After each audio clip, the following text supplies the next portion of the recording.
Balochistan high court کے justice محمد ہاشم خان کاکڑ اور justice Shaukat Ali Rakhshani کی عدالت نے گوادر میں لوگوں کو پرتشدد اور غیر قانونی گرفتاریوں کے خلاف گوادر کے شہری نذیر احمد کی آئینی درخواست پر سماعت کی۔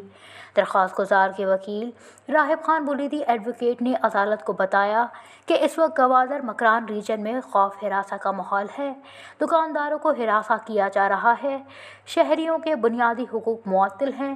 شہر میں انٹرنیٹ کو بند کیا گیا ہے، غیر قانونی طور پر 3 MPO کے تحت گرفتاریاں کی جا رہی ہیں۔ درخواست گزار کے وکیل راہب خان بلیدی ایڈوکیٹ نے عدالت کو بتایا کہ ڈپٹی کمشنر گوادر اور ڈپٹی کمشنر کیچ نے 3 MPO کا غلط استعمال کیا ہے، لوگوں کو غیر قانونی طریقے سے جیل میں بند کیا جا رہا ہے، قانونی تقاضے پورے نہیں کیے گئے۔ اس موقع پر عدالت نے برہمی کا اظہار کرتے ہوئے کہا کہ دونوں ڈپٹی کمشنرز نے قانون کی خلاف ورزی کی ہے، قانون سے کوئی بالاتر نہیں ہے۔ درخواست گزار کے وکیل نے عدالت کو بتایا کہ شہریوں کے بنیادی حقوق سلب ہیں، پورے بلوچستان کی فورسز کو گوادر میں تعینات کیا گیا، شہریوں کو ہراساں کیا جا رہا ہے، غیر قانونی FIR درج کی جا رہی ہیں،